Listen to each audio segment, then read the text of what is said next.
Assalamualaikum warahmatullahi wabarakatuh. Salam sejahtera untuk kita semua. Selamat siang Bapak dan Ibu hadirin seluruh tamu undangan dan tentunya seluruh peserta pameran di hari ini. Selamat datang kembali. Tentunya kita masih bersama-sama dalam serangkaian acara minggu kedua IEE Series 2025. Dan di minggu kedua ini kita juga tadi pagi baru saja melaksanakan opening ceremony. Baik, Bapak dan Ibu, kita akan segera memasuki untuk sesi diskusi paparan materi yang akan diisi dengan narasumber-narasumber yang tentunya ahli di bidangnya di dalam serangkaian acara diskusi panel. Seperti halnya diskusi panel, kita akan membahas tema dan untuk diskusi panel kita di sesi pertama, tema yang akan kita angkat untuk kali ini adalah Indonesia Data Center Landscape 2025, Indonesia Data Center Investment Opportunities. Dan pastinya ini akan sangat insightful sekali dan seperti halnya diskusi panel kita akan membuka sesi tanya jawab. Baik Bapak dan Ibu, di diskusi kali ini tentunya kita masih mengusung semangat untuk memperkuat kolaborasi dan memperkaya wawasan di bidang digital infrastructure and smart technology. Dan langsung saja untuk membuka sesi kita di siang hari ini, saya akan mengundang untuk menyampaikan keynote speech. Beliau adalah Direktur Strategi dan Kebijakan Infrastruktur Digital, Kementerian Komunikasi dan Digital. Mari kita sambut bersama Bapak Denny Setiawan. Kita berikan tepuk tangan. Bapak Denny mohon berkenan untuk dapat menyampaikan keynote speech-nya di siang hari ini.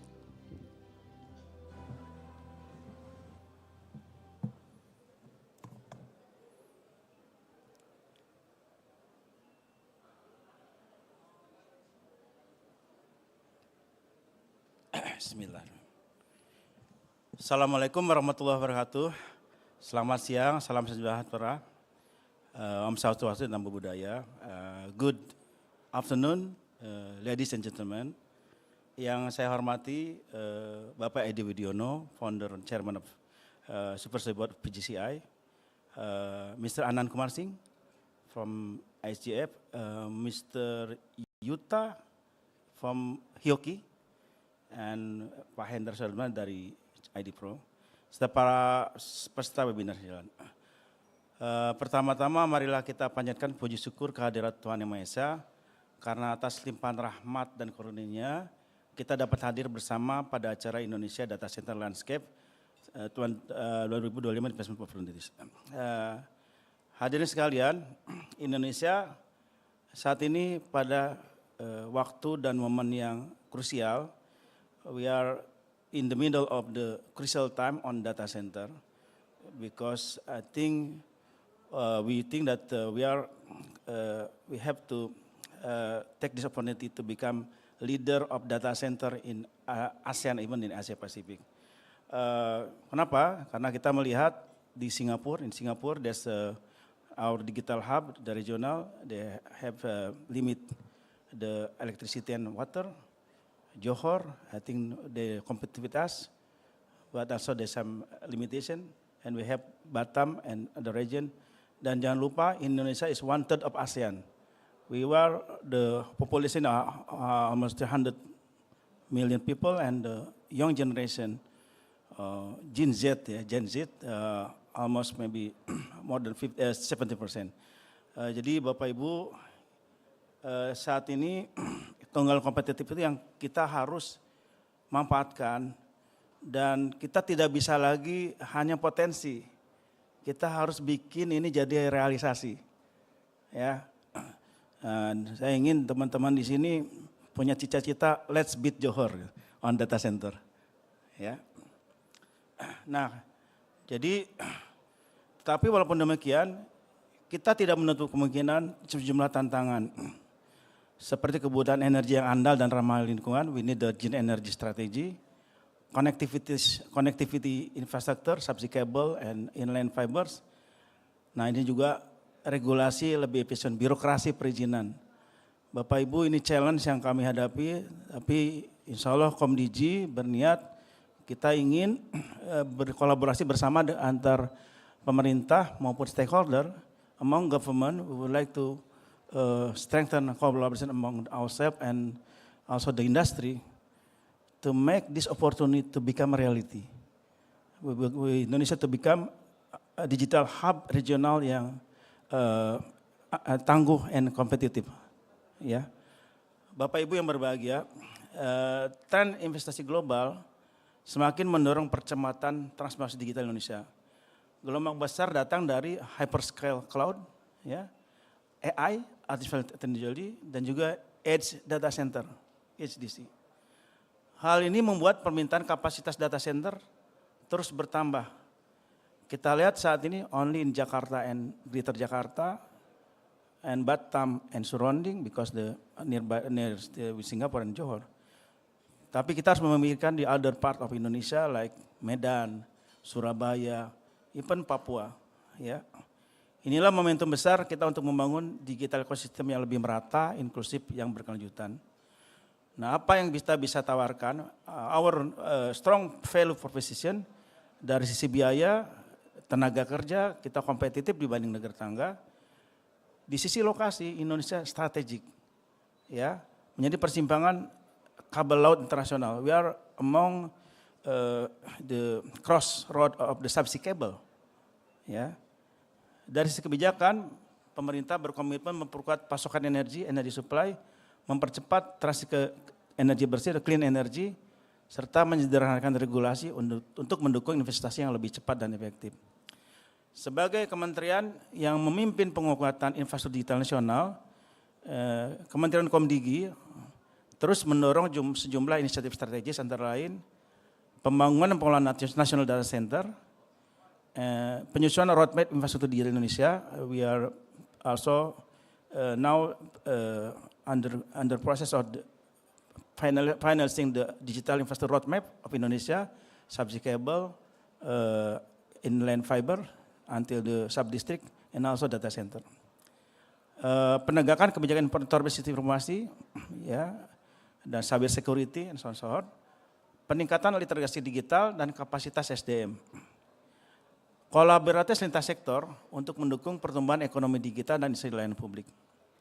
Semua langkah ini bertujuan agar tidak hanya pertumbuhan infrastruktur digital, tapi juga data center di Indonesia tidak hanya cepat, tapi andal, hijau, dan inklusif.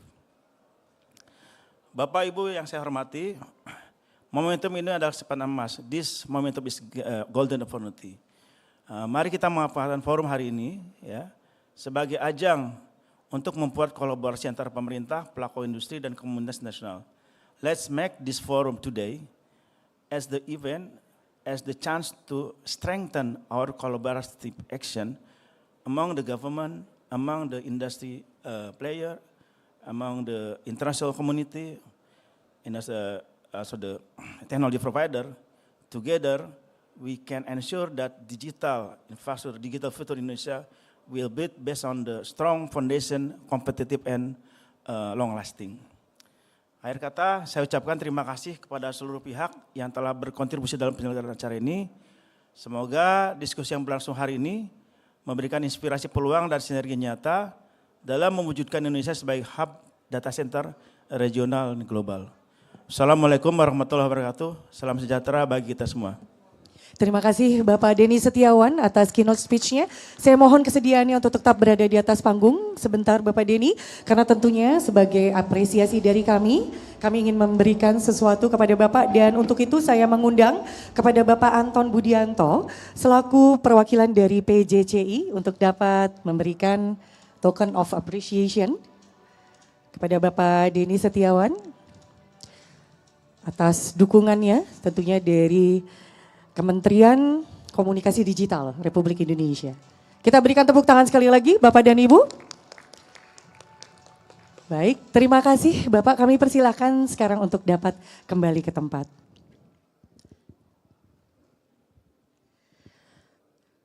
Baik Bapak dan Ibu, seperti yang saya sudah sampaikan bahwa kita akan memasuki diskusi panel, dan untuk diskusi panel kita di kali ini saya akan mengundang selaku moderator.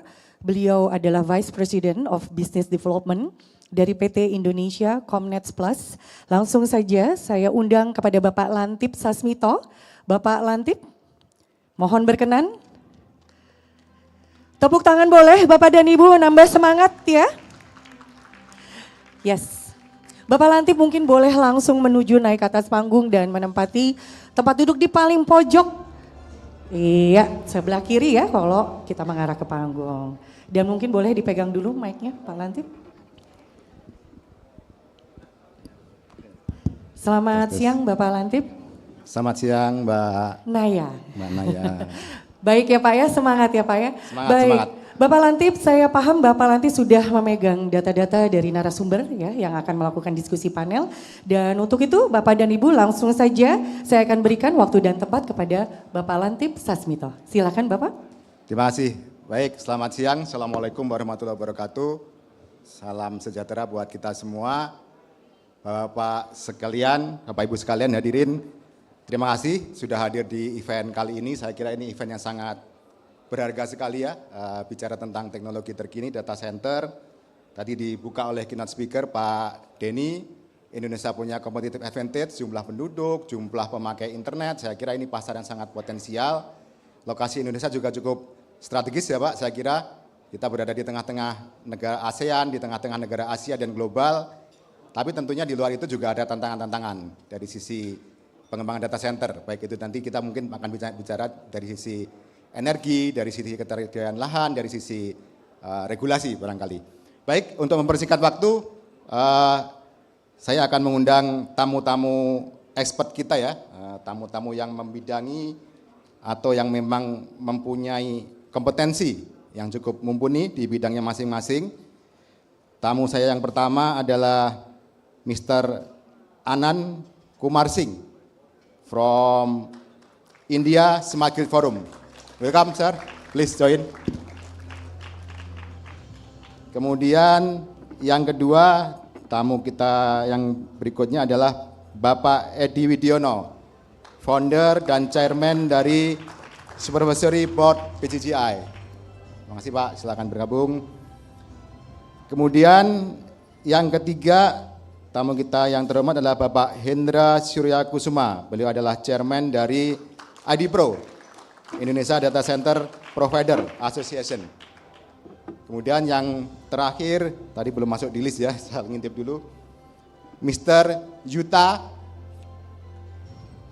Kaneko from Hyoki. Welcome, please welcome.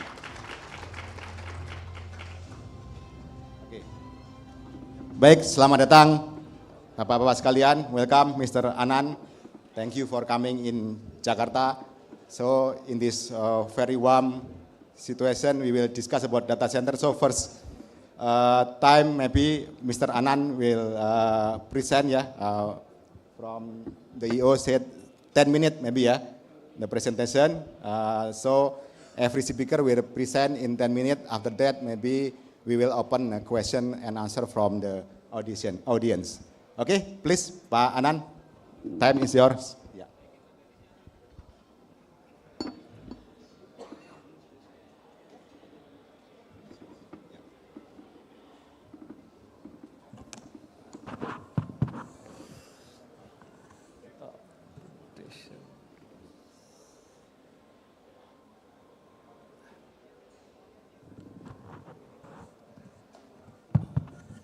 Assalamu alaikum. I'm very limited with the local language, but next time I'll talk more in the local language. Thank you for having me here, my fellow colleagues and ladies and gentlemen. I'll be speaking about the data center, mostly the energy side of it, that how we can ensure that we have good power, quality power for data centers that is picking up. So next, yes. So I come from India, India Smart Grid Forum that was initiated by Ministry of Power, Government of India. So I work there as a general manager, and I look after all technology adoption in the state, in the country, and then policy advocacy around all new technologies that are coming in the country.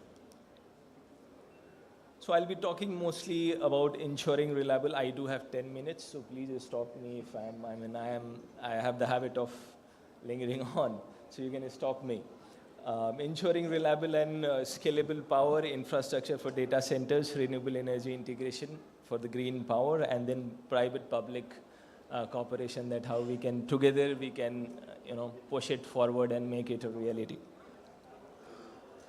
So Indonesia is like, my earlier speaker said in keynote that we are at the cusp of the transformation wherein this part of the world is becoming more suitable for data centers. And then we have to ensure that how data centers can become the backbone of the digital economies, that is like trillion dollar economy in the world. So we have to ensure this. That also needs everybody coming together, join hands, government, investment side, the corporate world, and utilities also, that we cannot miss them. So we have been talking about data centers, and generally earlier the convention was that we'll call it by a square meter data center. Now then the notion changes, and then it became tier 1 to tier 4 data center, depending upon how efficient they are. So now, just because of the power intensive industry, or most of the input cost is power, now we classify this as enterprise data centers, mostly 5 to 20 megawatt, and then large coalition facilities, that is 20 to 50 megawatt, that will take that much capacity. And then we have hyperscale data centers, that is almost 100, 150 megawatt, and then bigger hyperscale data centers that would take up to 1000 megawatt, maybe 500, 600 to 1000 megawatt. So these are basic classification of data centers, and the Indonesia has picked up mostly. Recently I have heard that Indonesia is having a hyperscale data center they have announced, that is more than 100 megawatt power that is required there. So basic requirement for data centers are that we get power that is always available, and then we get quality power also, that what can actually run the data centers for longer time. And then we have redundant systems where utilities are like playing very key role, that if power cuts, then what is the alternative we have. And then we are looking for a kind of 99.999% uptime that ensures that your data centers are running seamlessly. And then in terms of power infrastructure arrangement, we need a scalable power, wherein we have to understand that what is the capacity would be needed, and it needs lots of planning from distribution side, that how industry is growing up, and maybe we have a short visibility of 5 years, 10 years, and then how we are going ahead. And then modular design is also one key component I would emphasize, wherein if data center is growing, that do we have provisions of getting that extra power in every next year, because this will scale up in multi-fold very rapidly. And then renewable integration is one of the challenge and opportunity also, to ensure that our data centers are running on green power.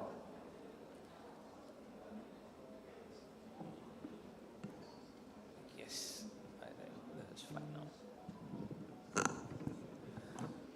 So in terms of reliability, frequent outages and fluctuations, that is one problem that every utility in India also we face this.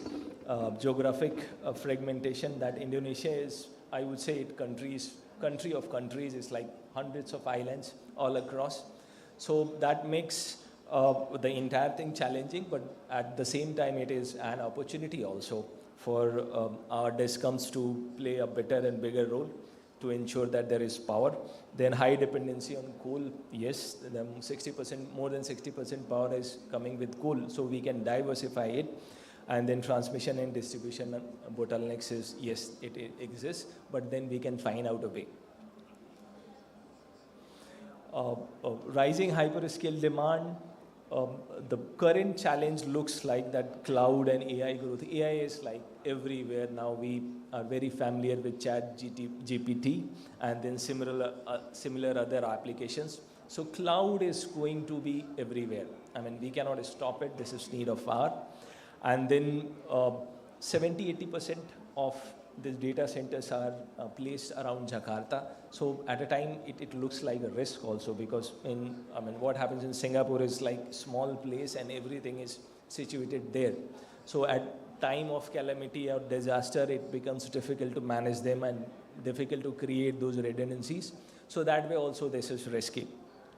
And then secondary emerging city like Batam, Surabaya and Medan being explored for data center, that we can evaluate that how better it would be to decentralize the entire thing. That will make it cost effective also, and then reliable also. Nowadays, what solutions are emerging is data center plus rooftop plus BSS.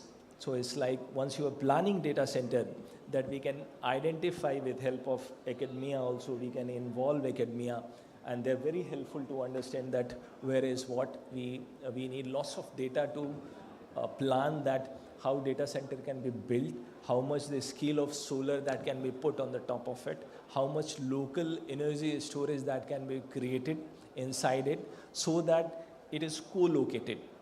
Skills can be different, and then we can evaluate and plan it. Microgrid and islanding schemes that will help in a big way, that if we are connected to the main grid, but in case of power failure, we have enough surplus power to make that data center run.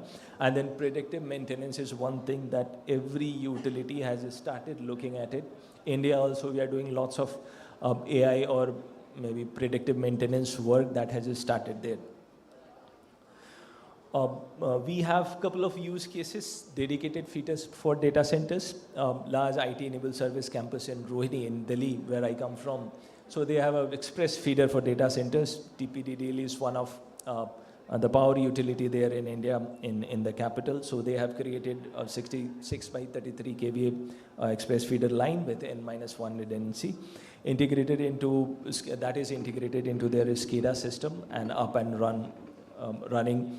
The facility is also signed with a green power contract. So here I'll talk more about that, why green power is more required, and that is need of hour for data centers. So key takeaways for Indonesia is utilities must treat data centers as a special customer. When we initiated our electric mobility 10 years back, so we didn't assume this or accept this as an individual kind of consumer. But today the reality is more than 19 states in India is considering a different kind of electric vehicles or electric mobility as a different kind of consumers. They have come up with a different tariff also for electric mobility in India, all states. Integration of renewable through open access. So we have lowered the bottom line.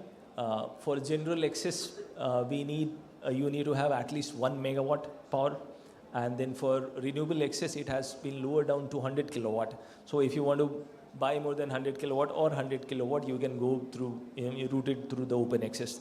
That will actually, the entire thing will become more cost effective. And then regulatory framework of reliability tariffs and green procurement, so that to ensure that we have enough regulation to make sure that there are transactions of green power for the data center. Why data center needs renewable procurement? Hyperscale commitments, all big companies here in India, here I'm sure that in Indonesia also, there Amazon would be there, Microsoft, Google, Meta, everybody would have their data center here.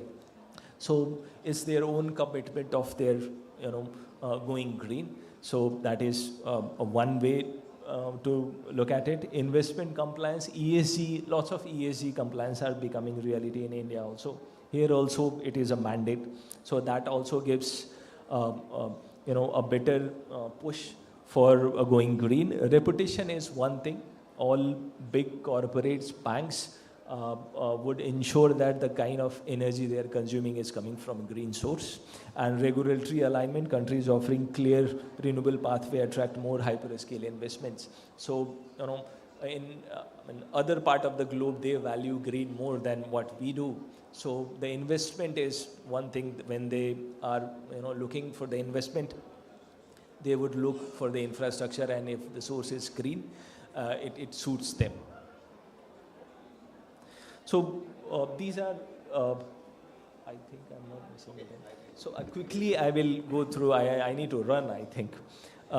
These are like, I leave this PPT, but I'll just quickly discuss green tariffs, utility led. So in India, we have green tariffs. So that is a small amount of premium and utility ensures that the electricity you're using for any consumption is coming from a green source.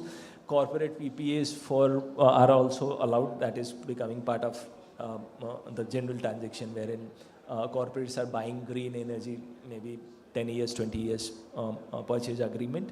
Virtual PPAs are also being worked on, and this will come soon.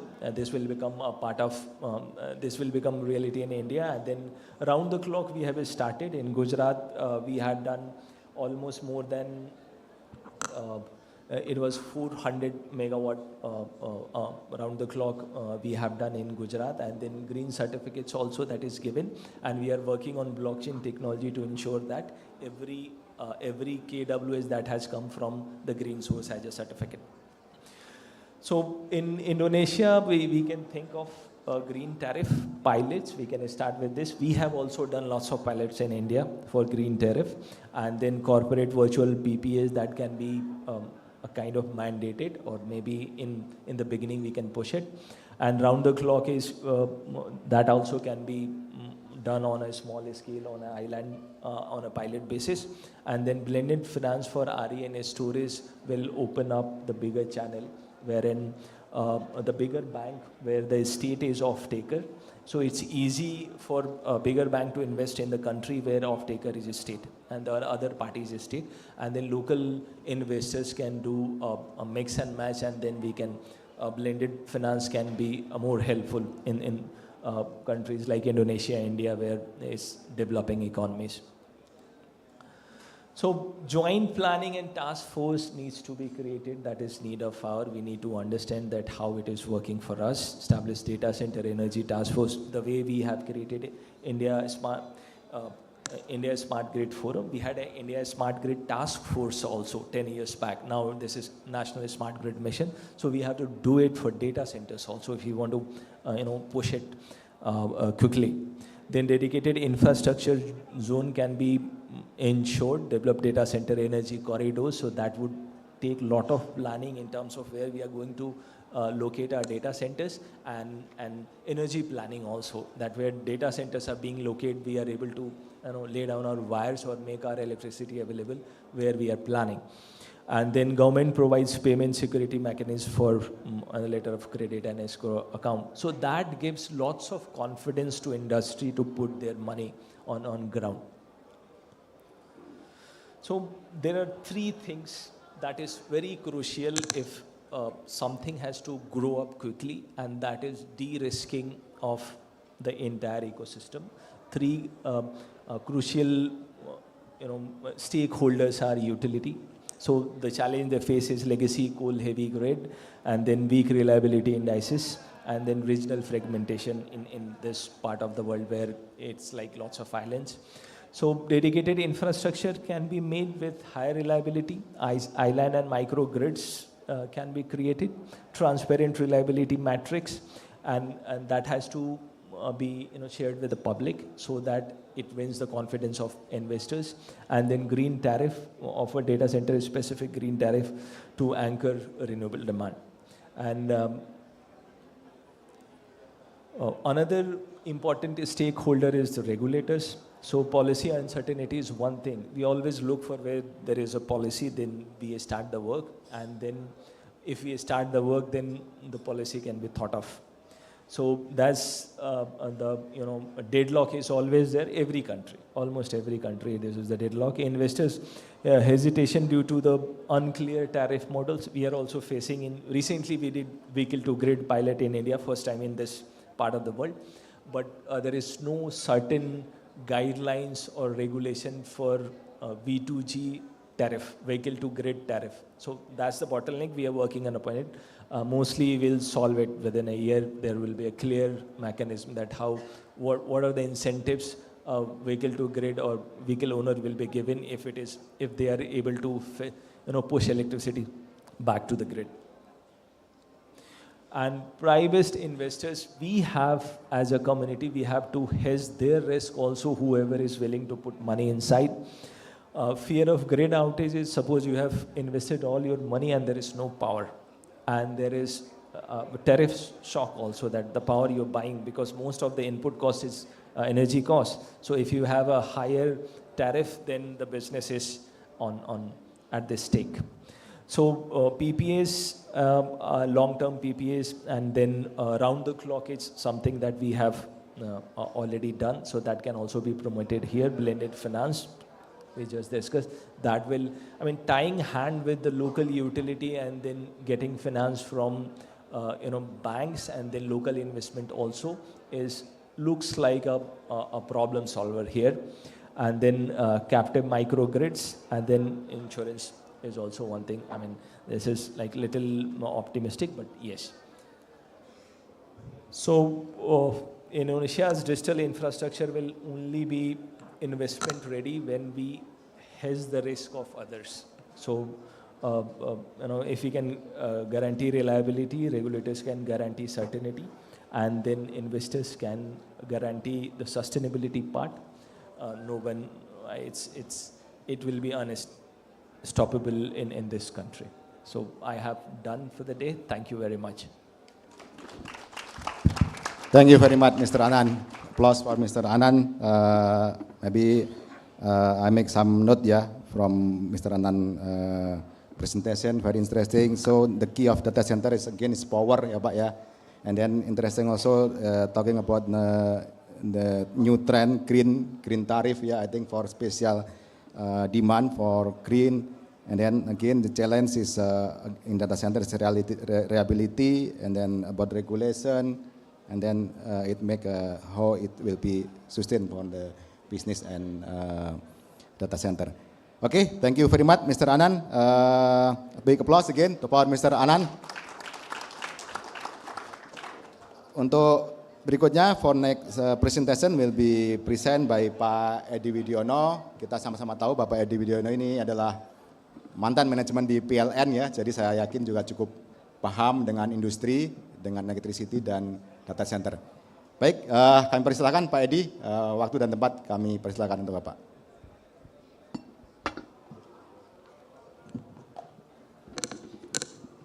Terima kasih. Assalamualaikum warahmatullahi wabarakatuh. Sesuai permintaan saya akan menyampaikannya dalam bahasa Inggris. Good afternoon, ladies and gentlemen.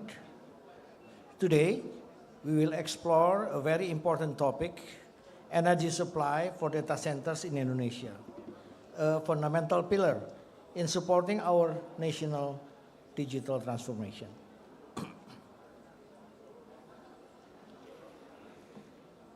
First, let us understand the role of data centers.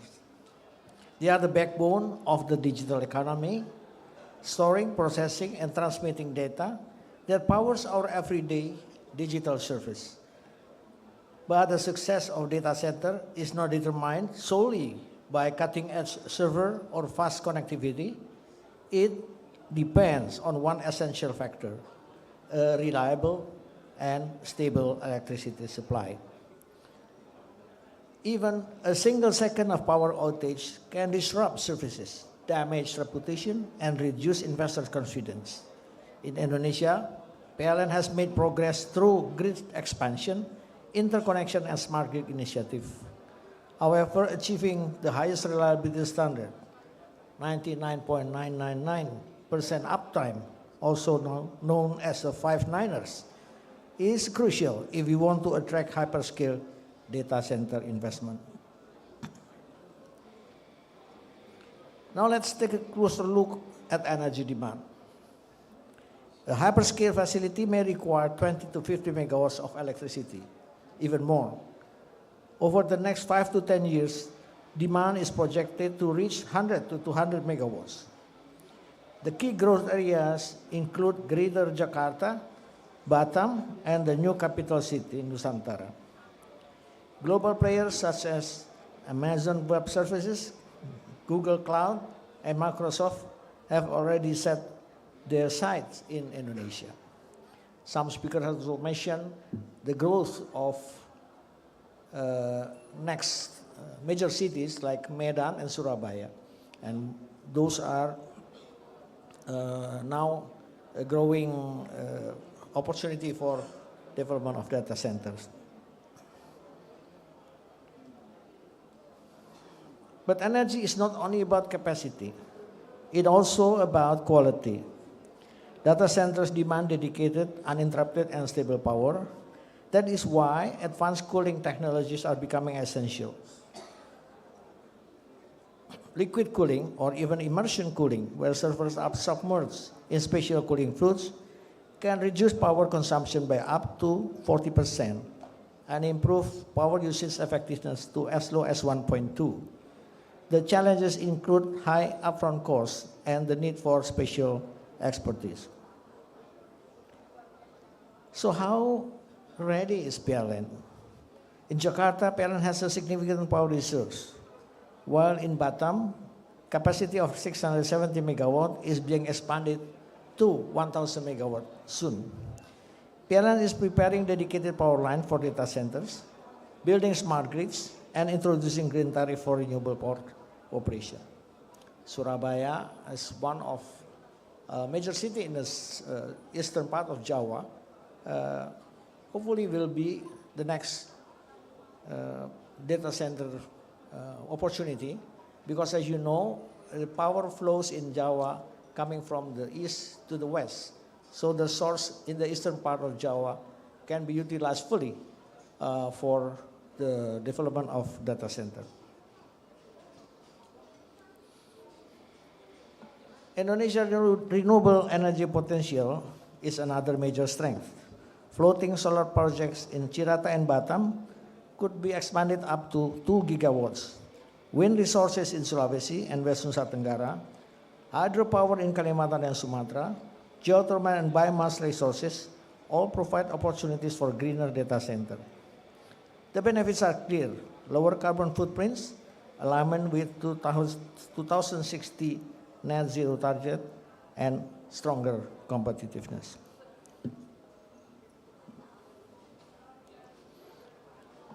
Of course, challenges remain because renewables are intermittent and investment are costly. One promising solution is the wheeling system, where independent power producers deliver renewable energy directly to customer through PLN grids. I can assure you that PLN is technically ready for this. So if there is a lot of discussion about wheeling, I believe it's not technical.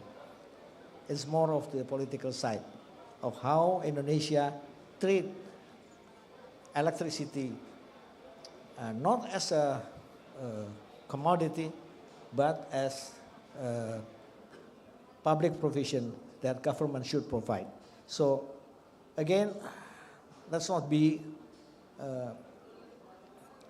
confused with the situation, because there's a lot of things that we need to, let's say, to straighten or to align wheeling system into our energy system as a political statement. Yeah? And also, as mentioned by previous speakers, there are many opportunities, many other opportunities that can be used, like virtual PPA or contract for difference, like REC, which currently are being promoted by PLN as a means to provide the load center with renewable energy.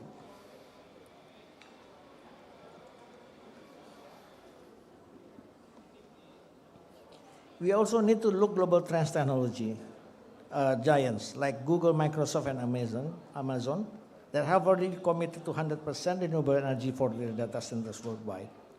Indonesia has a golden opportunity to align with this trend and position itself as a green digital hub in Southeast Asia. This can be achieved by enabling renewable power purchase agreement expanding green tariffs, and deploying on-site solution with battery energy storage system.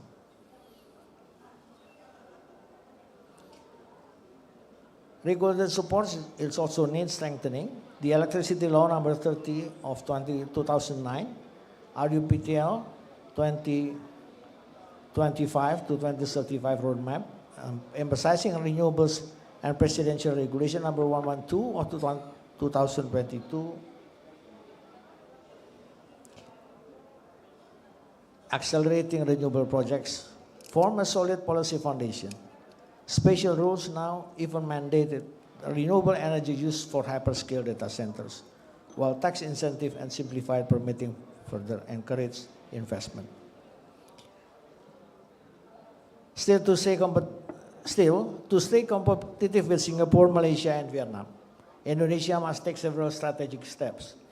First, ensure regulatory certainty, including clear rules for green energy and procurement. Secondly, expand investment, incentives, and streamline licensing. Thirdly, to accelerate grid modernization, inter-island interconnection, and smart substations dedicated to industrial clusters, including data centers. So in conclusion, let me summarize. Data centers require energy that is reliable, efficient, and sustainable. Renewable energy and advanced cooling techniques are key enablers. PLN initiatives and government regulation are strengthening the ecosystem. And what we need now is faster renewable infrastructure development, stronger collaboration between PLN, the private sector, and global investors, and the implementation of wheeling system for flexibility. With these steps, Indonesia will not only meet the energy demands of data center, but also rise as a green digital hub for the Asian region. Thank you very much. Thank you very much, Pak Edi. Applause for Pak Edi. Thank you, Pak, for the presentation. Some note, smart grid and advanced metering infrastructure is key to support reliability for data center. And then green not only talking about the power, but also talking about how efficiency in like a cooling system, data center, and etc. And then also PLN readiness, PLN ready to support the data center industry in reliability by implementing the smart grid capacity, building new station for renewable. And then also there is challenge for PLN, for example, like how to transmit or transfer from the energy from the renewable station to the data center. Pak Edi proposed some, like we call as a wheeling system. And then also, again, about regulation, and then challenge in tariff, especially in green tariff, as a trend of in the industry of data center right now. Thank you, Pak Edi, for the presentation. Big applause again for Pak Edi Widiono. Okay, next session, I will invite next speaker, Pak Hendra Suryakusuma. Pak Hendra Suryakusuma is chairman of ID Pro. More will be present, I think, about the industry, Pak Hendra, in Indonesia. Okay, please, time is yours, Pak. Please, Pak. Thank you so much. Allow me to deliver the presentation in English because I noticed that a lot of the audience today are actually not from Indonesia. My name is Hendra Suryakusuma. I'm currently being appointed as the chairman of ID Pro. It's actually my second term. We started this organization back in 2016, so we are quite young organization. We started only with 6 members, actually 5 co-location providers and 1 university, which is University of Indonesia. So I started this organization together with Pak Toto Sugiri, which is the founder of DCI, now becoming the largest player in this industry, Professor Kalamullah Ramli, and also with Pak Richard Kartawijaya. Some of the members of ID Pro also attended this event today. So yeah, I would like to deep dive more closely to what really happened to this data center landscape in Indonesia, and hopefully after this session, the audience will have comprehensive understanding about the landscape. Yeah. So yeah, I would like to touch base first on the key drivers what really grows the industry. So conservatively, we have three drivers. One is actually about the macroeconomy.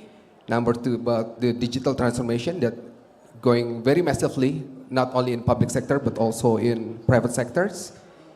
Also regulation drivers, like Pak Edi Widiono just mentioned, regulatory framework driver is actually very huge in this industry.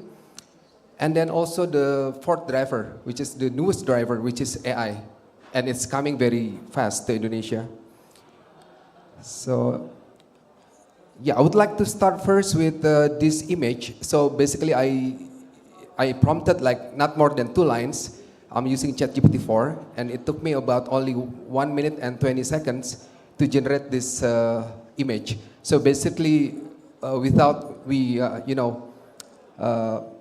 understanding what really happened now is actually because of a lot of digital transformation happening very massively and very rapidly. Our lives is actually already dependent in data centers, education, financial, healthcare, entertainment, culture. So a lot of things happening in data center. We sometimes not noticing that once we actually engage with digital platform, we click something on our web application or mobile application, something happened in the servers, which is collocate or installed in a data center. Yeah, so just to make sure that all of us really understand about the data center infrastructure, I would like to start first with this slide. Basically, data center has mechanical, electrical configuration, and then we install it within a building. And of course, for us to be able to integrate this system to the outside world, we also have the network infrastructure. So IDPRO, which is Indonesia Data Center Association, is working very closely with APG, Internet Service Provider Association of Indonesia, to make sure that the data being generated, transferred, and processed is actually happening in a very smooth way.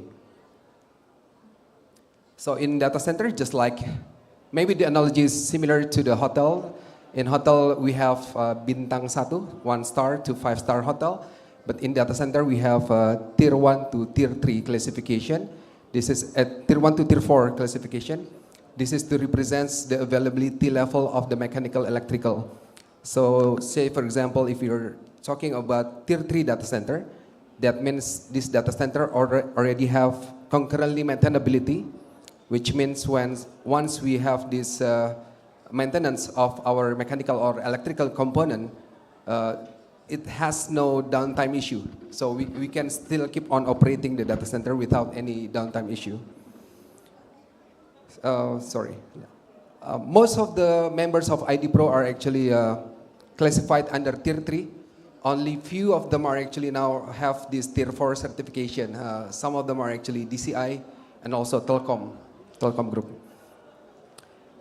Yeah, this is already mentioned by Anand. This is based on the size of data centers, and we are living in a very exciting times because some of the hyperscalers are already entering the Indonesian market now, led by companies like giant cloud providers like Microsoft, Google, Amazon, and also Damak Digital just recently committed to invest around 37 trillion rupiah to build 200 megawatts of power capacity in Cikarang area.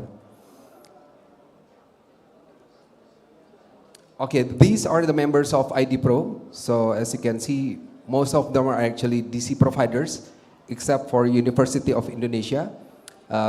This is actually one of the biggest reasons why we partner with University of Indonesia, because the industry is growing so rapidly, but the pool of talent development is still lacking behind. So currently we are working with University of Indonesia, ISTN, Institut Teknologi Bandung, and Politeknik Negeri Batam to make sure that we have enough pool of talent to support the growth of the industry. So yeah, companies like HConnex, NTT, Nutra DC, Microsoft is already part of our members in IDPRO. Yeah, so I'm now get into the fact that this is the macroeconomic driver. Bear in mind that this is old data, but the last data that we had actually showed that 80% of the population in Indonesia already have access to internet. So more than 220 million people in Indonesia have access to internet, That means the numbers of data being generated, transferred, processed, analyzed is getting huge. And it needs data center to do that actually. And I think one of the most interesting fact about this chart, about our demographic statistics is that the fact that 74% of the population are still below 45 years old. So we are quite a young nation. The adoption to the new technology is very fast. And that's the reason why we currently have like the biggest TikTok users, the busiest Twitter, users. Unfortunately, many of the data centers being built to support this application are still being built outside of Indonesia. Say, for example, for TikTok, even though we are actually the biggest users, but they built their data center in Johor Bahru, around 300 megawatts, and they're planning to build another one in Bangkok, Thailand. So there is something wrong about the investors, willingness to invest in Indonesia, and this is something that we would like to address to our regulators. Yeah, this is something that's really interesting, because if we talk about from the internet economy in terms of the gross merchandise value, back in 2017, back then we only have like $8 billion GMV in 2017. But this number grows to around 135 billion US dollar this year, and it will grow to around 350 billion in 2030.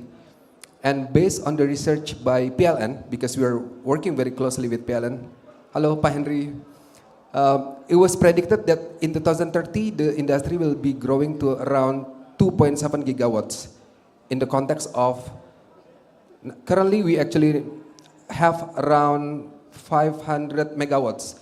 ID Pro members managing and operating around 420 megawatts. So we still have a huge room to grow.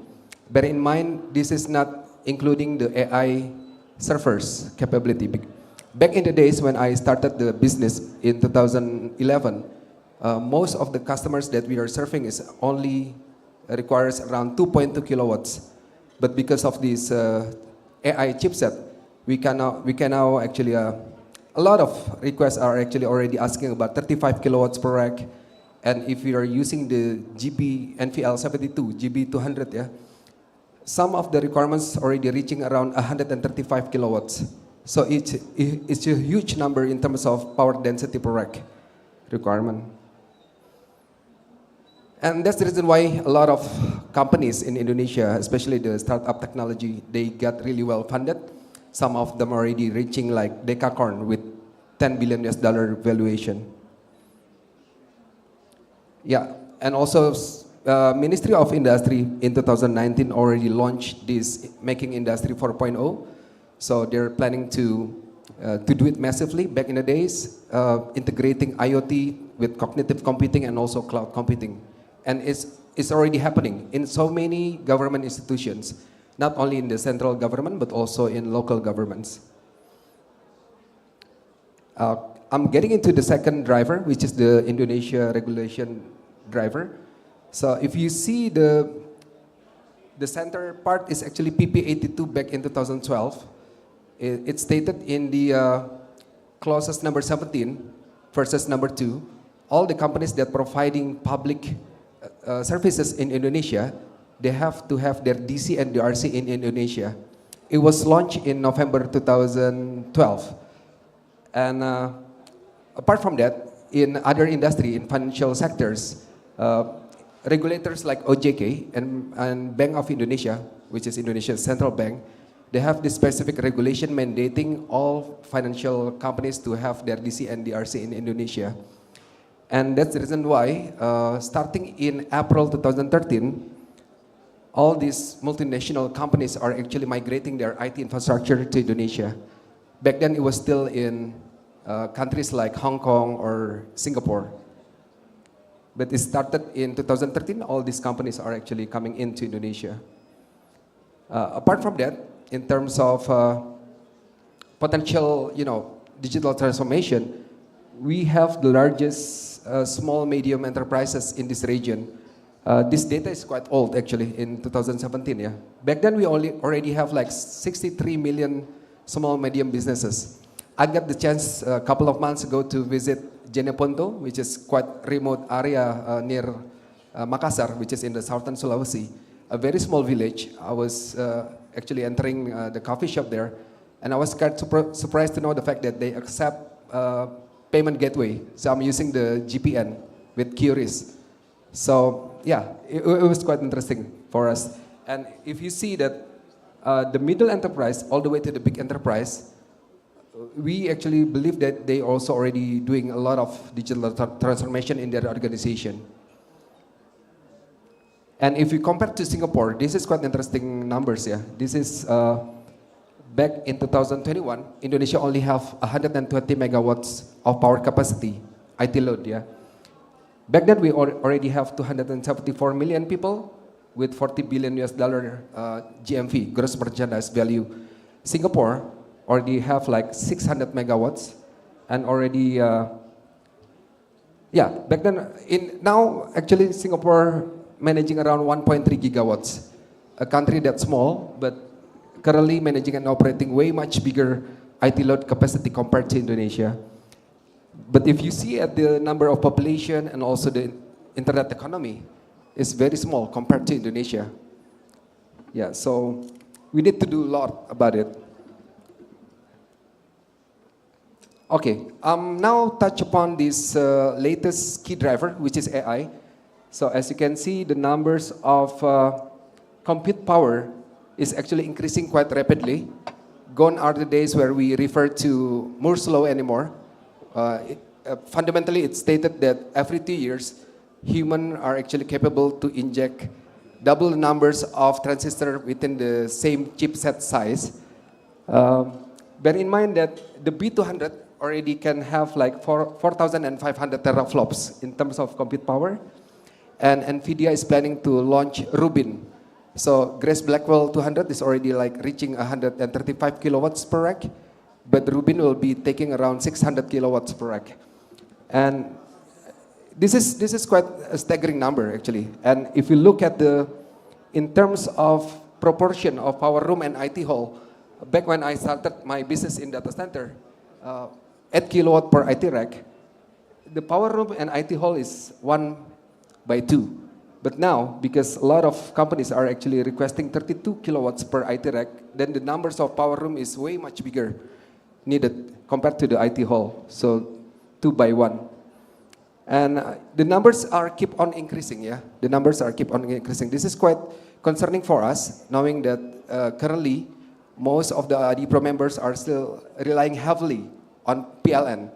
And PLN energy mix is still 65% is coming from the coal power plant. So we need to do something about how can we get this renewable energy to be supplied to our industry. Bear in mind that PLN is actually sort of like monopolizing the generation and also transmission business in Indonesia, yeah. And that's the reason why, because of this growth, a very rapid adoption of AI in Indonesia, IDPro is actually signing MOU with Korika back in 2024. And one of our members, which is Indosat, already have this partnership with NVIDIA. So they already have this NVIDIA cloud partnership. And we need to do something about the fiscal incentive because in Indonesia, say for example Indosat, they have to have this billing commitment of $250 million to purchase NVIDIA chipset. And they have to pay the import duty and also the tax, which is comprises around to 15 to 70% of that 250 million. This is not happen in Malaysia or Thailand. So they give a lot of incentives to the AI players and giving so many incentives, that's the reason why a lot of investors are actually building the data centers in these two countries, yeah? Okay, so this is also another perspective here that we need to check because a lot of local governments in Indonesia are actually building edge data center to support their digital transformation. We can see more and more local provincial government are actually building edge data center to support the computer vision technology they implemented in so many different institutions under provincial government.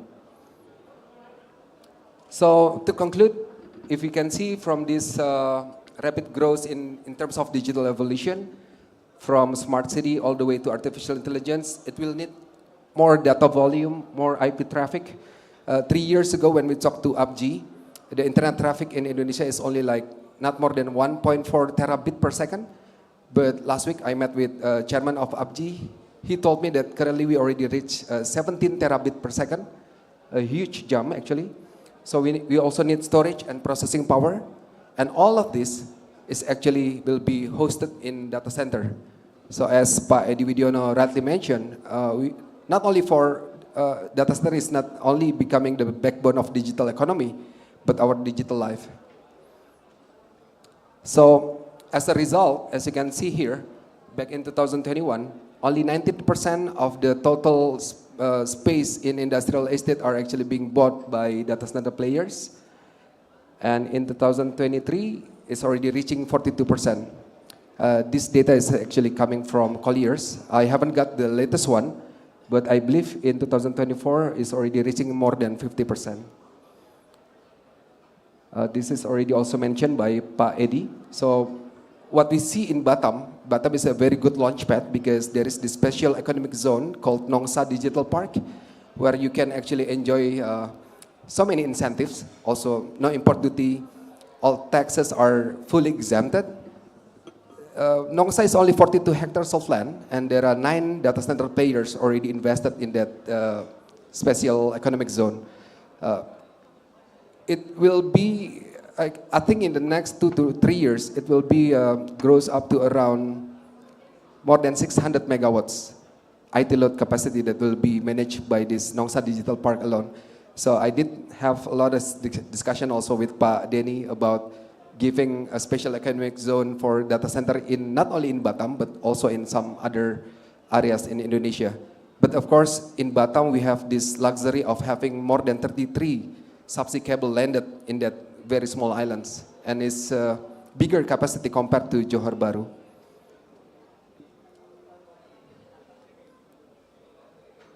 Oh, and IDPRO also plays a strategic role. We partner strategically with the government. So we already launched this. This is Indonesian standard for data center. We call it SNI Pusat Data 8799.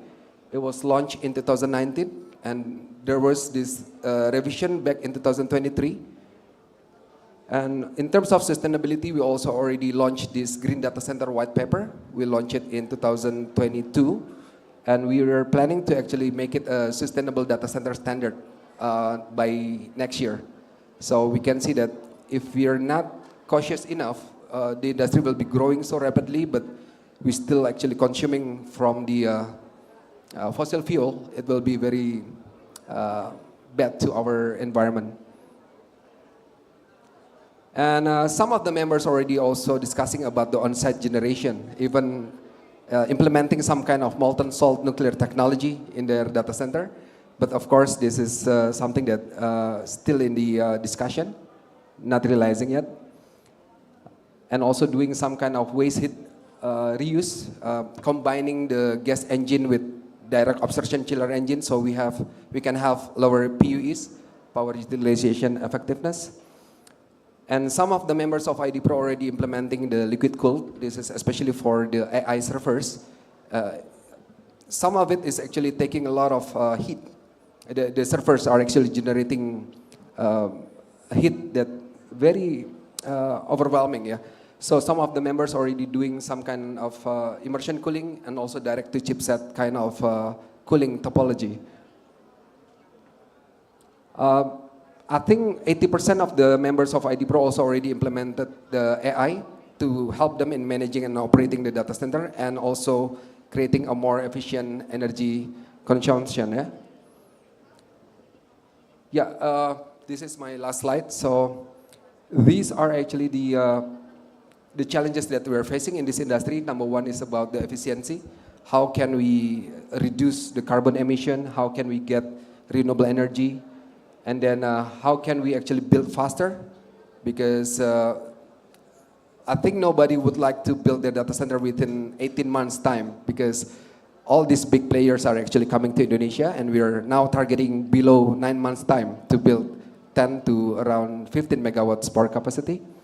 And how can we build it scalably And then cybersecurity, this is also quite concerning for us because we already have this Undang-Undang Perlindungan Data Pribadi, Data Protection Regulation, but we don't have the specific legitimate institution to oversight the data protection. So a lot of data security, cybersecurity incident happened in Indonesia for the past 3 years. And then also how can we make all the data center infrastructure that we build more reliable. Of course, this is actually our collaboration strategically with the PLN. Yeah. So thank you so much for that. Assalamualaikum warahmatullahi wabarakatuh. Waalaikumsalam. Thank you. Applause to Pak Hendra Suryakusuma. So the adoption of AI already coming and then increase, yeah, signed by in the using of GPU, which will impact on the power consumption, ya Pak ya, which will be higher. And then green energy. This is again is challenge and for PLN, yeah, to facing the demand of energy and then providing the green energy for the data center industry. Thank you very much, Pak Hendra. We go to the next speaker, the last speaker from Hioki, Mr. Yuta Kaneko. Okay, please, Pak, time is yours.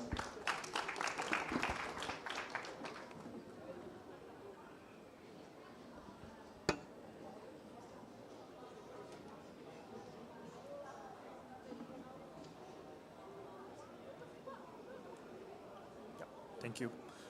Good afternoon, ladies and gentlemen. Selamat siang. Selamat siang. Terima kasih. Sorry, my bahasa Indonesia sedikit. So today I would like to use the English. Okay. And actually, it is honor to be stand before you today at the Data Center Asia 2025. My name is Yuta Kaneko from Hioki, Indonesia. I'm in charge of the product business.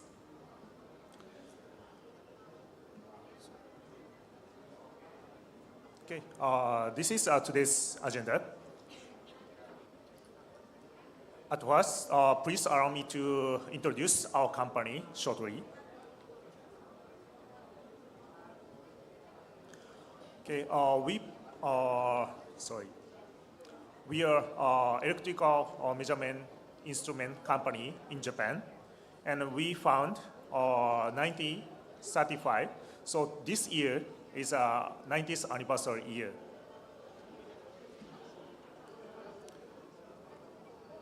Okay, next, I'd like to introduce shortly our business. That we provide the solution to society through the 4 product group. At first, data recording equipment. Next, electrical measurement instrument, automatic test equipment, and 5 field measuring instrument.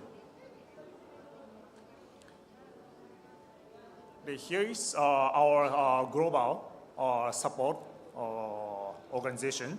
Currently, we have the group company in the 11 countries all over the world. And also they are providing the measurement solution to meet the local needs. In Indonesia, we have 2 branches here. Main office is Jakarta. Then branch is Surabaya. Then we provide the service measurement solution from this branch for all Indonesia.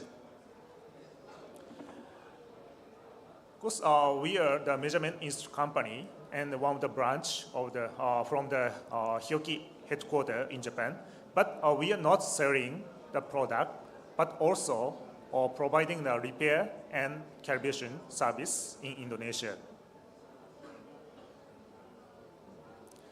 And also we have established the training center in Indonesia where we provide knowledge and how to measure safety, and also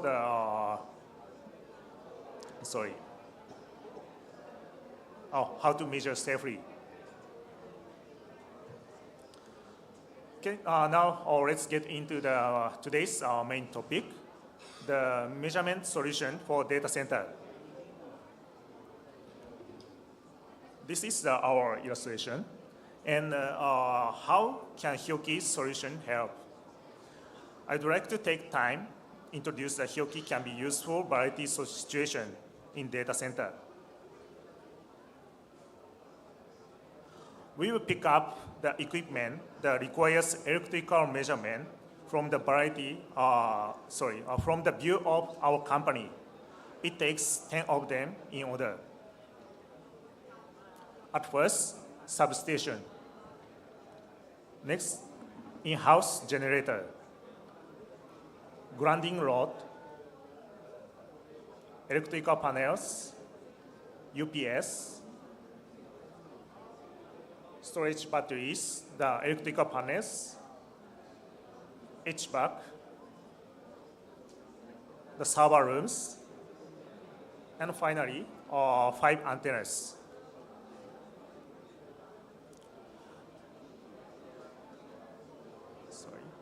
Then also each equipment have some items to measure electrical aspect. For substation, it's power record and analyze the power issue. In-house generator also. Then grounding rod or ground resistance inspection. Electrical panels also record and analyze power issues. UPS as well. And next is a short storage batteries, diagnosis condition of the emergency batteries. Next, electrical panels also recording analyze the power issue. Then HVAC and the server rooms need temperature, humidity control. Then lastly, 5G antenna, some management. From now, I will pick up the sum or solution from each inspection items. This is our first application. We will introduce the function testing. This test is carried out according to the standard.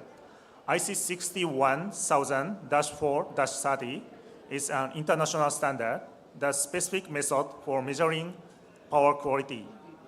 Equipment certified comply with the standard provides reliable and reproductive measurement result, regardless manufacturer. IC 61000 for 30 covers only phenomena that occur in the power system, such as frequency, power supply voltage, flicker, power voltage drop, and harmonics, and also dips and swell. The most reliable power quality measure can be made with Class A measurement equipment. Next application is integrated system test. We test entire facility under actual operating conditions. We use multiple power quality analyzer to check power quality to multiple locations simultaneously, and we need to verify behavior during abnormalities and the system switching. This is because even if the single unit is operating correctly, the power system of the data center are linked together. For this reason, each data center owns multiple units of our power quality analyzer. This is not only Indonesia, but globally. Next application is a genset factory shipping test used by generator manufacturer for ISO 8528 grade 3 testing, main system and measures simultaneously to evaluate voltage trend, transit response, harmonics, etc. For example, it is used to test ability to smooth switching load during the power outage. Second, I would like to introduce the diagnosis condition of the emergency battery for the short storage batteries. application is diagnose deterioration of the batteries. The rapid development of generative AI technology, I think all speaker already mentioned the AI technology related, then lead a significant increase in the demand for the electricity at the data center. In this environment, ensuring the stable and reliable power supply is an essential requirement for data center operation. In particular, backup power supplies are crucial for the short-term supply of the power in the event, the momentary power fluctuation or power shortage, power outage. Of course, there are many kinds of the power backup solution in the market, but it depends on the purpose and environment. But also, these are backup solution using the batteries. So it is very important to check the battery properly to make sure it is not deteriorating. Our battery tester can be measured under the noise environment.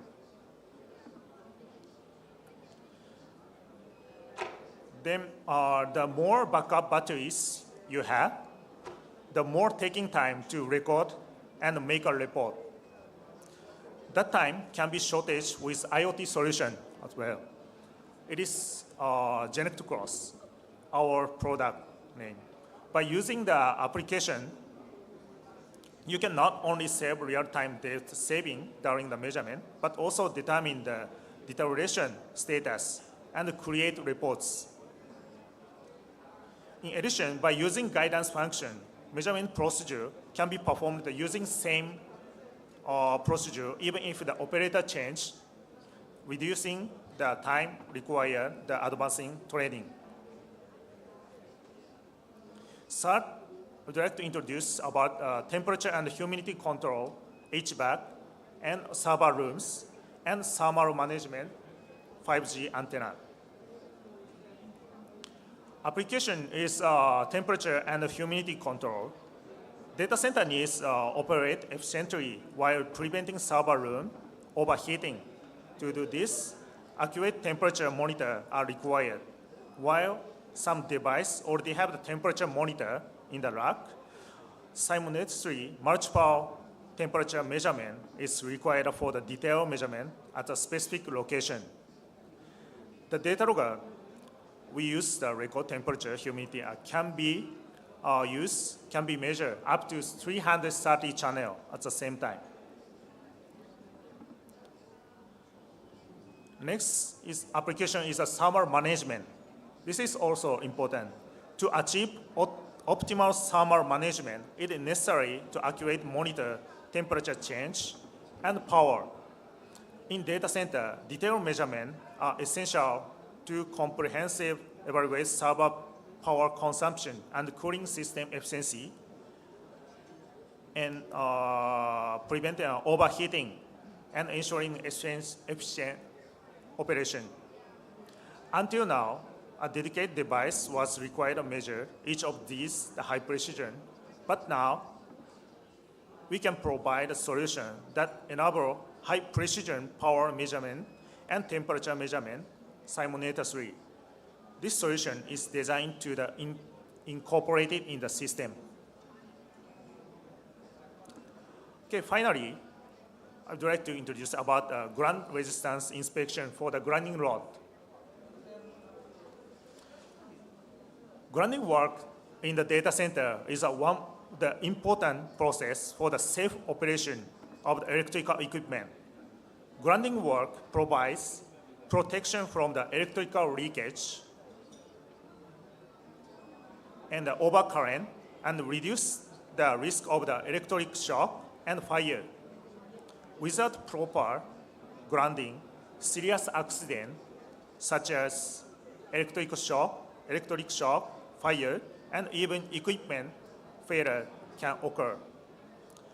Ground resistance measure is necessary not only during the construction, but also the regular inspection. We offer each resistance methods that can be used any situation.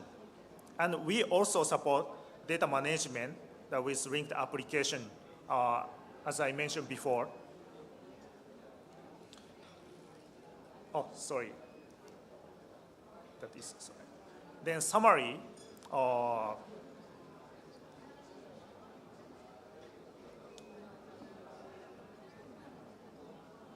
Okay.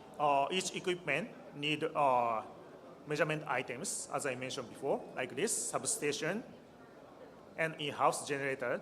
It's a power record and analyze a power issue, and grounding rod, the ground resistance inspection. Then electrical panels and UPS is power record and analyze the power issues. The storage batteries, the diagnosis, condition check, or emergency batteries. Next, electrical panels, the record and analyze power issue. HVAC and server rooms, temperature and humidity control. Then lastly, 5G antenna is thermal management. Okay, last session is just commercial for you.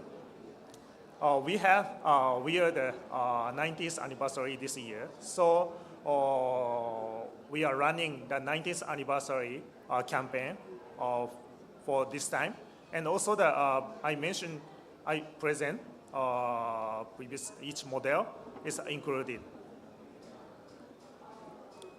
Okay, thank you very much and terima kasih. Thank you, Mr. Yuta, for presentation. I think it's very interesting product and also celebrating your 90th anniversary. Yeah, I think maybe some college will also interesting because there is special prize ya from Hyoki. Thank you Pak for the product. Oke, overall terima kasih buat semua pembicara. Mungkin kita masih ada waktu 15 menit ya mungkin dari panitia. Barangkali ada pertanyaan, saya coba buka dua atau tiga pertanyaan, silahkan dari Bapak Ibu sekalian. Kalau mau ada yang ditanyakan kepada para speaker yang ada di depan, silahkan mungkin bisa menyebutkan nama sama industrinya ya, company-nya ya, saya kira sekalian biar kenal. Silahkan angkat tangan barangkali. Boleh, yang di belakang bisa dibantu.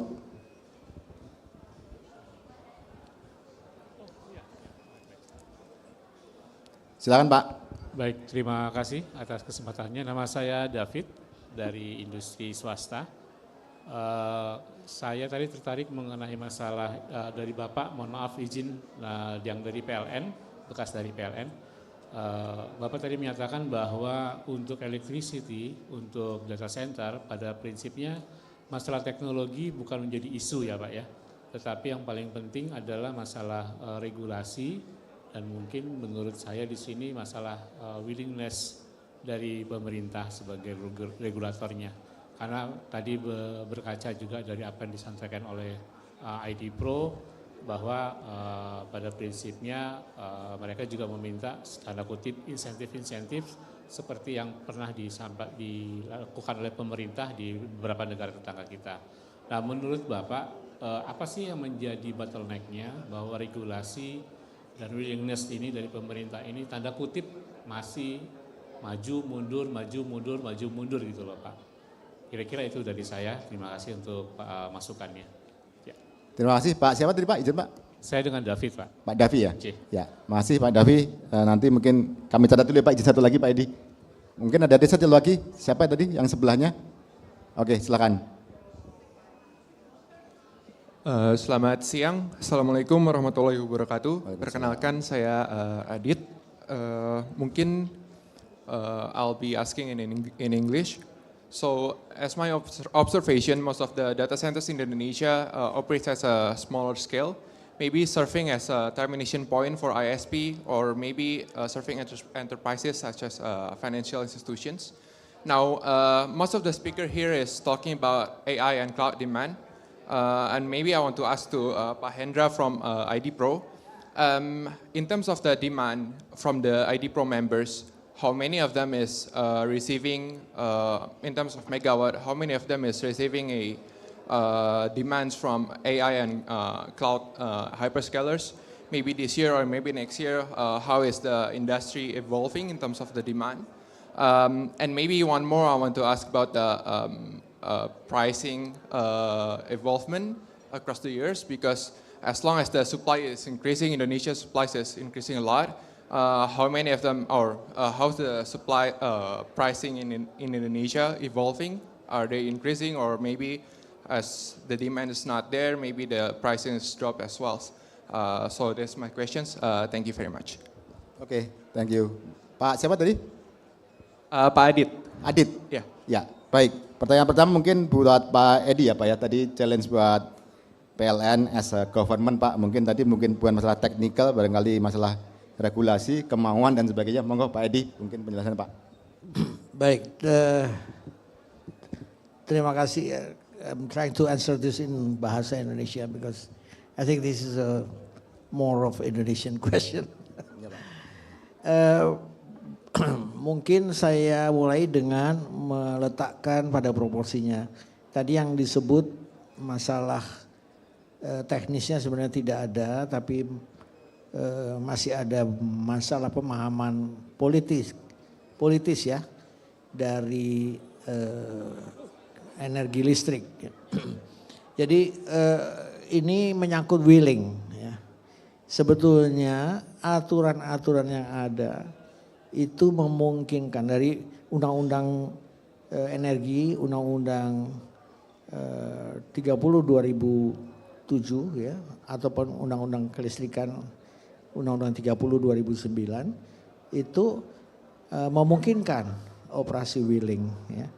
Tetapi pada waktu membuat ketentuan mengenai bagaimana menghitung nantinya berapa biaya wheeling, nah itu terbentur pada suatu pemahaman yang diturunkan dari setahu saya dari Mahkamah Konstitusi ya, bahwa listrik itu sesuai Undang-Undang Dasar adalah sesuatu hajat hidup orang banyak yang harus disediakan negara untuk rakyat ya. Dia dianggap bukan komoditas yang bisa diperjualbelikan. Dan ini tertuang dalam aturan turunannya, yaitu bahwa harga listrik itu ditentukan oleh pemerintah. Ya, jadi di sini ada masalah bagaimana kalau nanti harga listrik itu ditentukan oleh dua belah pihak, penjual dan pembeli, sementara PLN hanya dibayar ongkos transmisinya saja. Ini kesesuaian pembentukan harga ini di dalam dengan ketentuan bahwa harga itu harus mendapat persetujuan pemerintah, ini menjadi permasalahan yang dipertanyakan. Itu gambarannya demikian. Ya, oleh karena ini masalah yang mendasar, pemahaman ini turun dari fatwa Mahkamah Konstitusi yang membatalkan Undang-Undang 20 tahun 2002 ya, di mana Undang-Undang 20 tahun 2002 itu sebenarnya sudah mengarah kepada listrik sebagai komoditas ya. Kita mulai bicara mengenai market, mengenai regulator di undang-undang itu. Tetapi perkembangan itu dihentikan karena beberapa pertimbangan yang sifatnya sangat mendasar. Ya. Oleh karena itu sangat keliru kalau ini dianggap PLN tidak siap. Ya, PLN-nya siap saja gitu, karena masalah ini, masalah ideologi dan politik ini sesuatu beyond teknologi ya, yang harus diselesaikan dulu. Makanya PLN menyatakan lihat aja regulasinya, begitu. Regulasinya apa? Ya, apakah ada yang membuat regulasi yang memberi penjelasan yang berbeda dan dari pemahaman mengenai fatwa Mahkamah Konstitusi itu? Ya. Dan ini efeknya sangat berantai, ya, cukup berantai. Oleh karena itu sekarang ini misalnya kita juga terbentur pada masalah bagaimana kita akan menghitung baterai misalnya. berapa biaya menitipkan 1 kWh listrik di baterai dan berapa biayanya untuk mengeluarkan 1 kWh listrik dari baterai. Itu regulasinya juga tidak ada. Dan kalau kita melihat kepada regulasi yang di atasnya, maka masuk ke baterai harus ada keputusan menteri paling tidak, keluar dari baterai ada keputusan menteri juga. Nah ini membuat baterai itu sekarang dihargai hanya sebagai kapasitas. Baterai ukuran sekian itu akan dibayar sekian. Jadi seolah-olah dia tidak atau seolah mengabaikan fungsi dari baterai itu sendiri ya. Karena baterai yang kapasitasnya misalnya 100 megawatt ya. 600 megawatt hour itu misalnya diletakkan di Surabaya di tengah kota sama diletakkan di pegunungan di daerah yang penggunaan listriknya tidak banyak, itu tarifnya jadi sama. Padahal fungsinya berbeda, pemanfaatannya pun berbeda. Ya, baterai yang diletakkan di data center dengan baterai yang diletakkan di perdesaan nanti sama nilainya. Karena itu dilihat dari berapa harga perolehan dan berapa keuntungan yang diizinkan dan disitulah. Ya. Jadi memang kita harus menerobos sedikit ya, ini menerobos bagaimana membuat ketentuan ini. PJCI sudah mengajukan rancangan permen ya, menyangkut baterai energy storage ya, serta inverter yang merupakan game changer untuk ke depan. Nah, tapi ya sekarang masih diolah di Kementerian SDM. Mari kita sama-sama tunggu dan sama-sama mendorong supaya ini segera selesai ya. Jadi itu Mas, kalau willingness yang saya menangkap ada willingness yang kuat di pemerintah ya. Tapi karena ini fatwa ini punya landasan ideologis, agak pelan-pelan lah harus mencari solusinya. Begitu, terima kasih. Ya, terima kasih Pak Edi. Jadi prinsipnya saya kira tadi sesuai dengan Pak Edi, PLN siap gitu menyambut era ini ya, data center.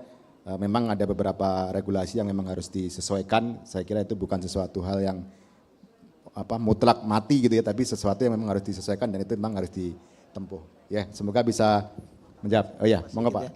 Kesiapan PLN untuk data center itu dinyatakan dengan kesiapan PLN untuk memasok listrik ya sesuai dengan kualitas dan bahkan kalau perlu menarik jaringan khusus untuk itu. Dan kemudian kalau faktor renewable menjadi menjadi suatu faktor dalam bagi data center tersebut, PLN akan menyediakannya melalui REC yang disebut Renewable Energy Certificate sebagai tanda bukti bahwa PLN memasoknya melalui sumber-sumber energi terbarukan. Begitu, terima kasih. Terima kasih Pak Edi atas jawabannya. Kita masuk ke yang pertanyaan kedua ya, Pak Hendra, mungkin ditujukan ke Pak Hendra. Terkait dengan adopsi AI Pak, seberapa besar sizingnya gitu ya. Tadi kebutuhan energinya kurang lebih seperti itu. Monggo Pak. Ya, makasih. Saya jawab dalam bahasa Indonesia berarti. Monggo Pak, bebas Pak. Ya, makasih Pak Adit pertanyaannya. Jadi yang pertama terkait dengan, mungkin meluruskan ya, jadi ada statement bahwa di Indonesia ini kita hanya melayani enterprise colocation gitu ya. Sebenarnya ada beberapa giant cloud providers dan over the top players besar itu juga yang menitipkan serversnya ke anggota ID Pro Pak. Jadi memang based on NDA kita tidak boleh sampaikan, tapi dari 420 megawatt IT load yang di-manage dan operate oleh anggota ID Pro, ada sebagian yang sudah dipakai oleh grup-grup besar para pelaku industri over the top players lah ya. Bahkan ByteDance, Shopee, Garena itu juga menggunakan data center milik anggota ID Pro. Nah ini ada Pak TJ juga dari Edge Connect, ada salah satu cloud provider besar juga yang naruh di data center mereka. Dan ini kalau kita bicara poin pertama dulu ya Pak ya, terkait dengan tadi ada ketidakseimbangan proporsi dari jumlah populasi, gross merchandise value dan juga dari aspek IT load yang dibangun di Indonesia. Ini sebenarnya memang menunjukkan ada mungkin ada sekitar 11 faktor, tapi mungkin saya fokus di 3 faktor ya. Jadi pertama memang terkait dengan birokrasi perizinan yang kompleks Pak. Jadi kalau kita ke Malaysia, ke Thailand ataupun ke Vietnam, hampir semua data center investor tuh hanya bertemu dengan satu institusi Pak, kalau di Malaysia MDEC. Jadi MDEC lah berlaku sebagai single point of contact dari data center investor untuk mereka dapatkan fiber connectivity, power, persetujuan bangunan dan gedungnya gitu ya, izin mendirikan bangunan. Sementara di Indonesia kita harus berhadapan dengan 11 institusi yang berbeda Pak. Ditambah ormas ya, mungkin itu faktor yang luar biasa challenging juga. Nah jadi dengan Ease of Doing Business Index mungkin salah satu yang kita kurang baik di Asia Pasifik ini, itu membuat banyak investor banyak berpikir Pak sebelum masuk ke sini. Tapi tadi kalau kita lihat dari watt per kapita yang dipakai oleh penduduk Indonesia, masih cuma 1 watt Pak per kapita. Sementara di Singapura sudah 100 watt per kapita. Nah artinya kalau masyarakat nanti semakin butuh data lebih cepat secara latency, otomatis secara dalam negeri saja sudah banyak yang akan bisa dibangun ya. Yang kedua, kalau kita lihat pemberitaan di media di 6 bulan terakhir, mulai perusahaan seperti Princeton Digital Group menambah investment yang akan mereka gelontorkan di kapasitas yang dibangun di Indonesia. Damak Digital akan bangun 200 megawatt di Indonesia, dan juga grup Pak Toto di DCI kerjasama dengan Salim akan bangun 2 hyperscaler gitu Pak. Ini sebenarnya sudah menunjukkan bahwa kebutuhan terhadap digital infrastructure sudah ada. Dan yang menariknya di Danantara pun ternyata data center sudah menjadi bagian dari pilar strategis nasional gitu Pak, yang sangat diperhatikan. Tentunya kami di industri berharap ada perlakuan tarif khusus. Nah ini kita masuk ke tarif ya, poin ketiganya Mas Adit ya. Jadi di tarif di Indonesia ini memang rata-rata anggota kami bayar sekitar 11 sampai 15 sen dollar per kilowatt hour. Dan menjualnya di sekitar 110 dolar per kilowatt per month ke customernya, di range seperti itu. Jadi industri strategis yang ada di Indonesia ini belum memasukkan data center sebagai bagian dari segmen industri khusus yang strategis Pak. Padahal kalau kita lihat peranan industri data center ini sudah sangat strategis. Jadi harapan kami memang, mumpung ada Pak Lanti, Pak Edi, Pak Henry tadi ya, kita berharap kita bisa mendapatkan tarif tegangan tinggi di I4 ya. Artinya bisa sekitar Rp900 per kilowatt hournya, sehingga Indonesia bisa menjadi salah satu negara dengan power tarif yang paling menarik. Dan ini kita lihat Pak, secara geopolitik sedang terjadi sesuatu yang besar. Malaysia, Thailand dan Vietnam terkena sanction, mereka tidak boleh membeli chipset dari Amerika karena terindikasi dan terbukti mereekspor ke China. Indonesia punya peranan yang besar untuk mengambil atau membajak momentum itu gitu ya. Jadi kita bisa menjadi AI hub di Asia Pasifik, tapi tentu saja dengan dukungan yang sangat solid dari regulatornya. Mungkin cukup menjawab ya Pak Adit. Terima kasih Pak. Baik, terima kasih Pak Hendra. Next maybe I have a question for Pak Anan ya. Pak Anan, implementing renewable energy has a challenge ya. I think the challenge is in the cost and the intermittency ya, if we are talking about the solar panel ya. What do you think Pak, it will be impact on the competitiveness of the data center industry Pak? Very good question. The way we are using data and the change of growth of the data usage has and the way we are agile in terms of changing our infrastructure. I mean, there is no correlation. So in data usage, agility is very high, but we are limited to, in the agility of network changing, infrastructure augmentation. So, once we talk about the renewable integration to the grid, wheeling is one thing that will solve the problem that intermittency will increase because we have more than 60% coming from coal. So once we go ahead, there would be a lot of solar coming in. I mean, if you change the policy, more of wind, solar, renewable energy will be coming to the grid. So coming back to the same problem that our grid is not that agile. So necessarily we have to have the storage policy with data centers.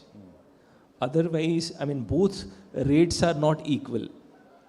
I mean, look at the Chat GPT, for example, that recently, I mean, 2 years back, hardly people were knowing what Chat GPT, or maybe it was very limited to US. Now the entire world is using Chat GPT. And our usage has grown up like anything. But I mean, if we want to do the same thing with the grid, that is not possible. So now you have to make the, storage as part of your own consortium. Unless this won't be stabilized anymore. Data storage is part of the data center, but storage has also come, to join hand in hand, so that the way we are looking at it is in terms of, recently there is a policy wherein when we are storing data green energy into the battery, and then there would be an advantage of arbitrage of tariff when we are feeding back to the grid in terms of demand management.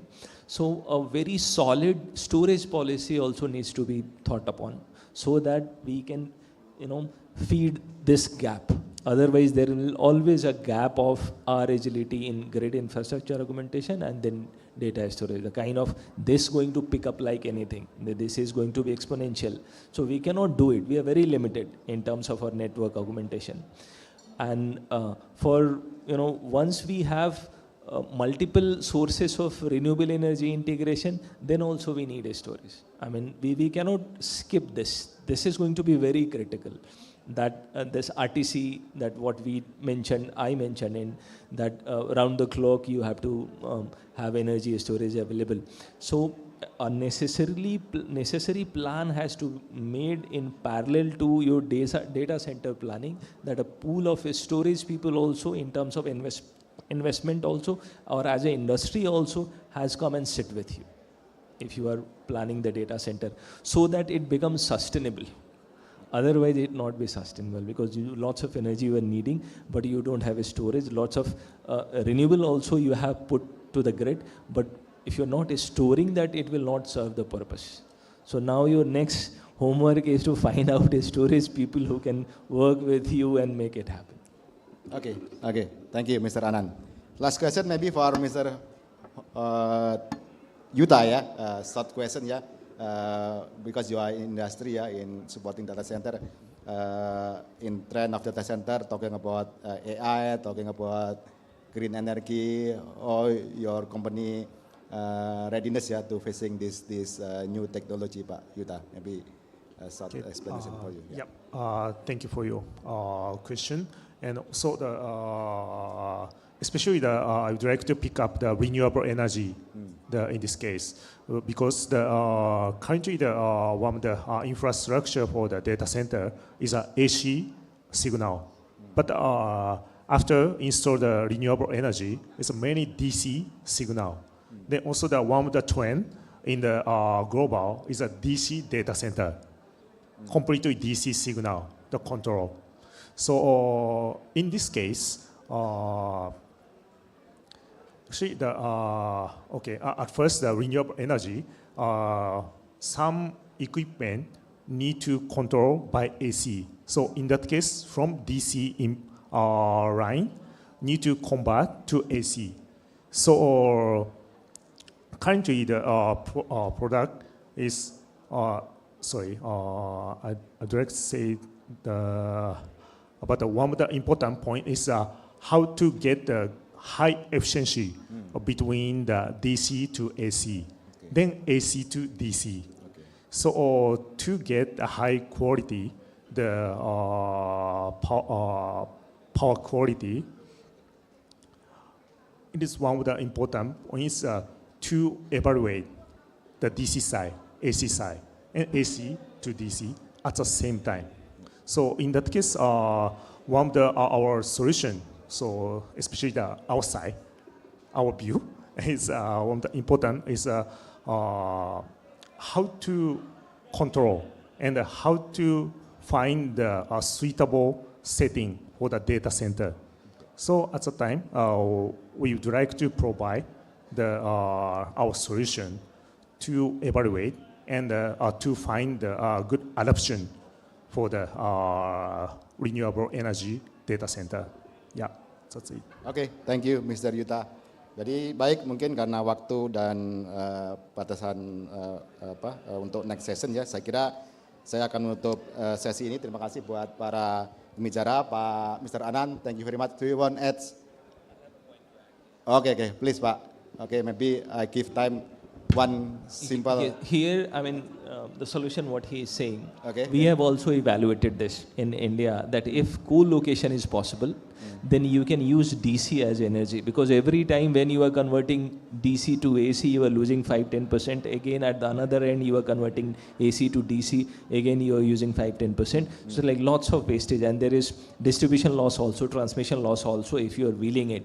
So here there is a need of working with academia and giving them this research problem. IIT Dharwad, they have done wonderful job in, that is Indian Institute of Technology, Dharwad. They have worked with this and they have come up with a solution. So they are thinking for DC grid, local DC grid. Necessarily you have to be in touch with the main grid, but locally DC, if co-location is possible, then you can generate DC, store that energy directly to the battery and use it for your data center purpose. This will decrease the cost also, improve the energy efficiency, and then the kind of distribution loss you will be able to save upon. So this gives you an arbitrage of 10-15%, and that is a huge margin in the business.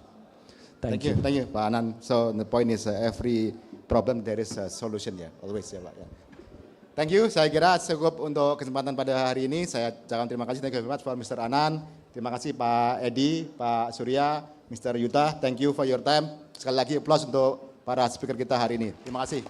Terima kasih juga buat Bapak Ibu atas partisipasinya. Saya tutup. Sekian, Assalamualaikum warahmatullahi wabarakatuh. Saya kembalikan ke MC. Terima kasih. Okay, once again, big round of applause for all the panelists and the moderator. And gentlemen, please remain stay on the stage. But would you please stand up as we are about to hand over the token of appreciation for all of your participation this afternoon.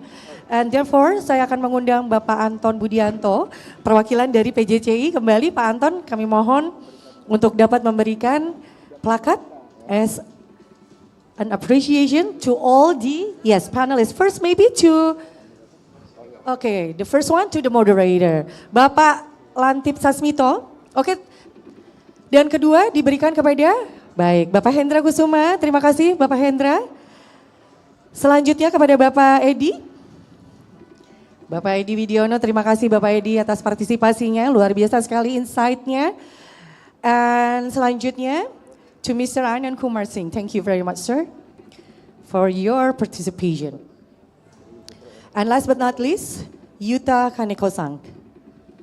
Arigatou gozaimashita. Right, and let's take a picture, all of us here. Okay, Bapak, ya. Bapak Anton ya, bergabung. Okay, gentlemen, take a look to the camera over there. Show the appreciation. Big smile, 1, 2, 3.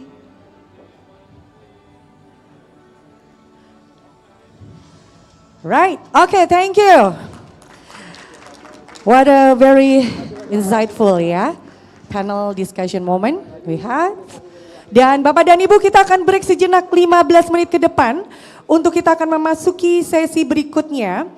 Okay, for the next topic, it's about smart, secure, and sustainable Indonesia's data center strategy in the energy and economy 4.0 ecosystem. Wow, it's going to be another exciting and very insightful discussion, for sure. And now, we would like to invite you to enjoy our coffee break over here for the next 15 minutes. And please do not go anywhere, stay here as we are continuing with the next presentation and panel discussion. Thank you very much and see you later.